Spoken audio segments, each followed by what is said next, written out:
사무엘상 25장 36절에서 44절까지 우리 한 목소리로 함께 봉독하겠습니다. 아비가일이 나발에게로 돌아오니 그가 왕의 잔치와 같은 잔치를 그의 집에 배설하고 크게 취하여 마음에 기뻐하므로 아비가일이 밝는 아침까지는 아무 말도 하지 아니하다가 아침에 나발이 포도주에서 깬 후에 그의 아내가 그에게 이 일을 말하매 그가 낙담하여 몸이 돌과 같이 되었더니 열흘 후에 여호와께서 나발을 치심에 그가 죽으니라. 나발이 죽었다 함을 다윗이 듣고 이르되 나발에게 당한 나의 모욕을 갚아주사 종으로 악한 일을 하지 않게 하신 여호와를 찬송할지로다. 여호와께서 나발의 악행을 그의 머리에 돌리셨도다 하니라. 다윗이 아비가일을 자기 아내로 삼으려고 사람을 보내어 그에게 말하게 하매 다윗의 전령들이 갈멜에 가서 아비가일에게 이르러 그에게 말하여 이르되 다윗이 당신을 아내로 삼고자 하여 우리를 당신께 보내더이다 하니 아비가일이 일어나 몸을 굽혀 얼굴을 땅에 대고 이르되 내 주의 여종은 내 주의 전령들의 발 씻길 종이니이다 하고 아비가일이 급히 일어나서 나귀를 타고 그를 뒤따르는 처녀 5과 함께 다윗의 전령들을 따라가서 다윗의 아내가 되니라.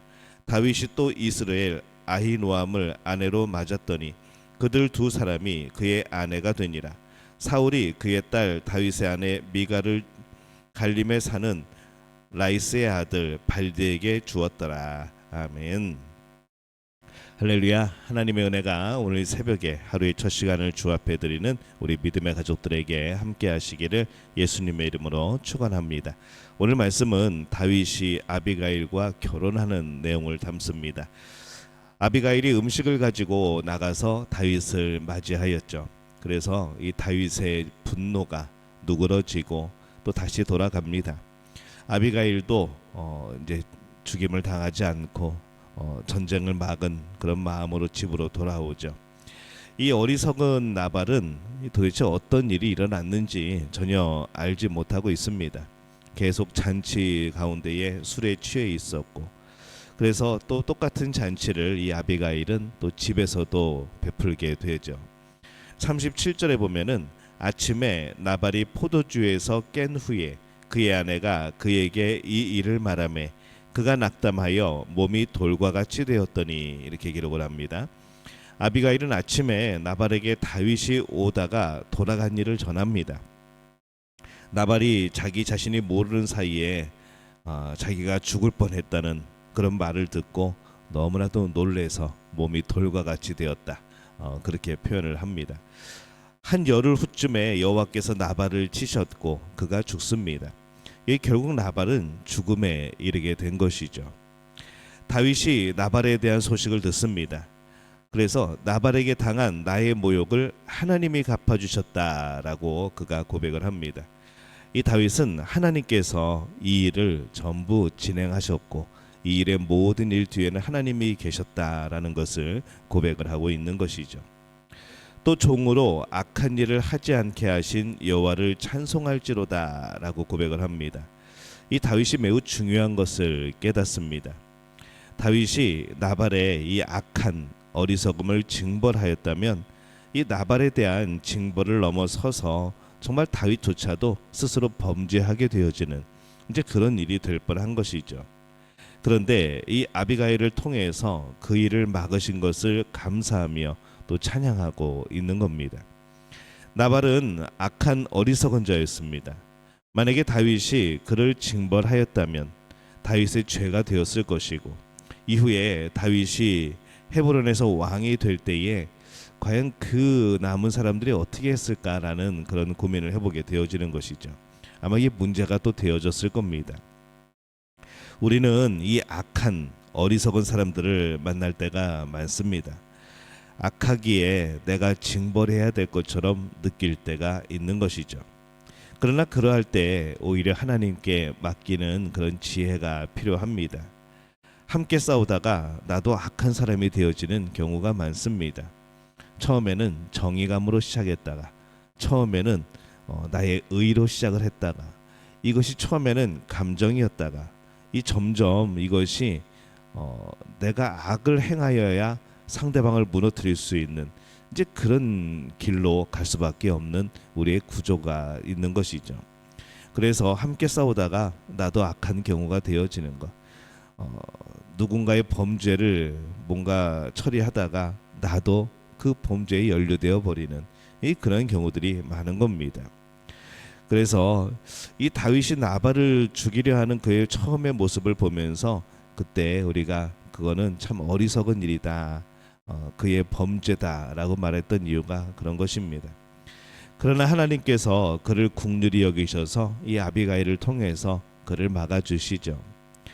이 다윗은 자신의 연약한 어리석음을 멈추게 한 이 아비가일에게 마음이 끌리는 겁니다.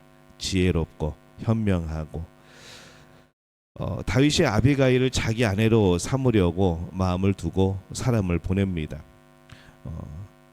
이 다윗이 아비가일의 지혜에 반했던 것 같습니다. 그래서 그를 아내로 맞이하여서 이 아비가일의 지혜가 평생 다윗과 함께하면 얼마나 좋을까라는 생각을 했던 것이죠.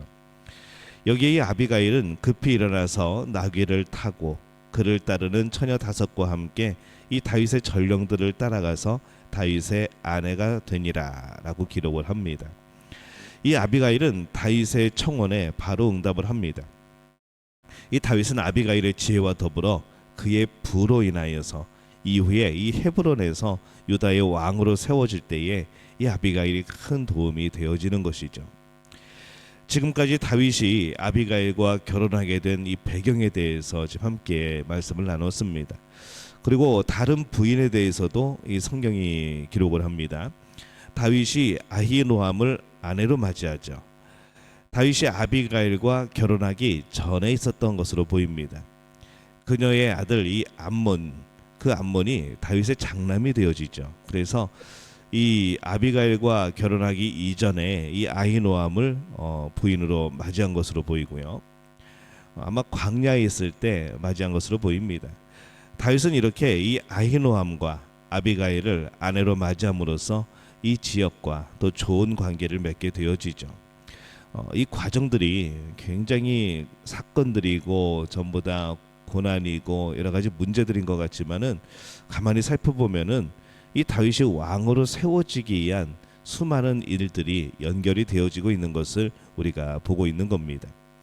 한편 다윗의 이 첫 번째 부인에 대해서도 성경이 기록을 합니다. 44절에 보면은 사울이 그의 딸 다윗의 아내 미가를 갈림에 사는 라이스의 아들 발드에게 주었더라. 사울이 자신의 딸 미가를 다른 사람에게 재혼시켜 버립니다. 이 사울은 계속 자신의 어리석음 안에 빠져들고 있는 것이죠. 오늘 이 말씀은 다윗의 어리석음을 하나님께서 아비가일을 통해 보충해 주십니다. 그리고 그의 연약한 힘도 채워주시고 또 그가 궁핍한 가운데 있었던 그것을 또 아비가일이 가지고 있었던 부로 또 채워주시는 모습을 보게 되어집니다. 그래서 그는 하나하나 왕으로 세워질 준비가 되어가는 것이죠. 우리는 어리석음이 있습니다. 그런데 진실하다면 하나님께서 그 사람의 연약함이 그에게 해가 되지 않도록 도우시고 또 인도하실 겁니다. 그렇기 때문에 우리는 우리의 연약함을 인정하고 하나님을 의지하고 또 진실해야 합니다. 악으로 대하는 것이 아니라, 악으로 갚아주는 것이 아니라, 악의 어리석음을 사용하는 것이 아니라 우리의 연약함을 인정하는 것, 그리고 하나님 앞에 진실하게 서는 것. 그럴 때에 하나님이 일하시고 하나님께서 모든 판단을 하시는 것이죠. 다윗이 아비가일을 만나 결혼하는 과정을 오늘 봅니다. 어리석은 사람 나발 때문에 분노하고 한바터면 전쟁을 벌여서 그를 죽일 뻔한 것이죠. 그러나 아비가일이 중재하여 이 다윗은 범죄하는 것을 면할 수 있었습니다. 게다가 지혜로운 여인 아비가일을 아내로 맞이할 수 있게 되어집니다. 이게 인간의 방법으로 되어지겠습니까? 이 모든 과정이, 모든 타이밍이, 이 모든 계획이 이게 인간의 힘으로 되지 않는 그런 모습들을 보게 되어집니다. 나발도 어리석었고 다윗도 어리석었습니다. 그러나 나발은 악한 어리석음을 가지고 있었고 다윗은 연약한 어리석음이었던 것이죠. 우리의 어리석음이 악한 어리석음이 되지 않기를 축복합니다. 연약함은 어쩔 수 없습니다. 연약함을 우리가 잘 깨닫고 또 교만하지 않아야 그것을 또 겸손히 행할 수 있지만은 이 겸손하고 진실함으로 우리의 연약한 어리석음을 벗어날 수 있도록 더욱더 하나님을 의지해야 되는 것이죠. 우리 안에 있는 악한 어리석음은 버려야 됩니다. 빨리 돌이켜야 됩니다. 그리고 우리의 연약함은 성령께 도움을 구해야 하는 것이죠. 그러면은 우리의 삶 속에 이 연약한 어리석음은 성령께서 도우셔서 합력하여 선을 이루는 아름다운 일을 만들어내 주실 겁니다.